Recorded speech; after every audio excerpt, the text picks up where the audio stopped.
Raptors president Masai Ujiri encounter with deputy being investigated. San Francisco prosecutors will decide whether to charge Toronto Raptors president Masai Ujiri with misdemeanor battery after he was accused of shoving and hitting a sheriff's deputy in the face while trying to join his team on the court to celebrate their first NBA championship. Alameda County Sheriff's spokesman Sergeant Ray Kelly said Friday that investigators are reviewing footage from body cameras worn by the deputy and other officers, the stadium surveillance video and cell phone video. He said a report will be forwarded prosecutors. After the game Thursday night in Oakland against the Golden State Warriors, Ujiri tried to walk past the deputy who was checking court access credentials, Kelly said. When the deputy stopped him, Ujiri shoved him back several feet and yelled obscenities, Kelly said. That's when our deputy goes hands-on and moves Mr. Ujiri back from the court. Mr. Ujiri made a second, more significant shove, and during that shove his arm struck our deputy in the side of the head, Kelly said. The deputy complained of pain in his jaw and was taken to a hospital for evaluation and later released. A video of the altercation obtained by NBC Bay Area shows Ujiri and the deputy being held back courtside by several bystanders. It doesn't show the scuffle. The video appears to show Ujiri holding some type of credential in his right hand while standing by the court. Wiener, a 61-year-old Warriors season ticket holder, said Friday he was standing next to the deputy during the encounter and didn't see Ujiri strike him in the face. Wiener said the encounter began when the deputy put his hand on Ujiri's chest and pushed him. Ujiri shoved him back before bystanders intervened, Wiener said.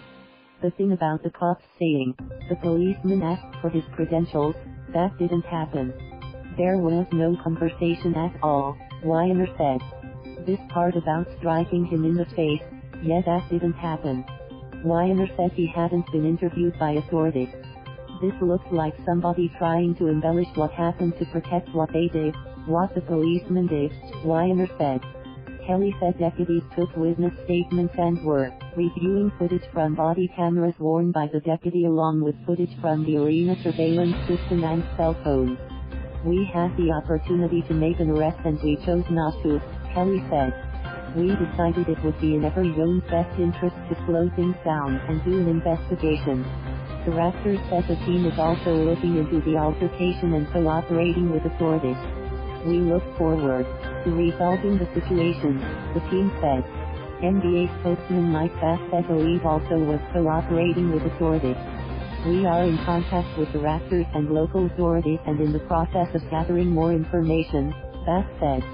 ESPN reported that Ujiri had watched the end of the game on television with other team officials outside the Raptors locker room. He then went down the tunnel to join the encore celebration. Kelly said deputies had instructions to strictly enforce the back credential policy. He said his office will recommend a charge of misdemeanor battery against an officer even though he understood that Ujiri had a tremendous amount of emotion while trying to meet his team on the court. It will be up to the DA to file charges, Kelly said.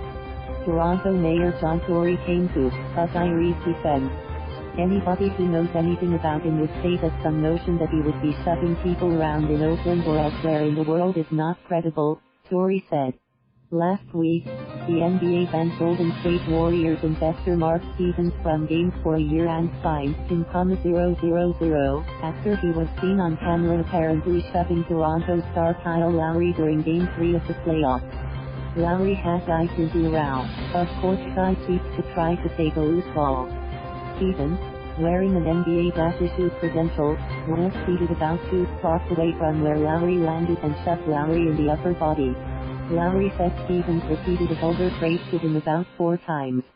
The Warriors issued a statement, with the team and Stevens apologizing to Lowry and the Raptors.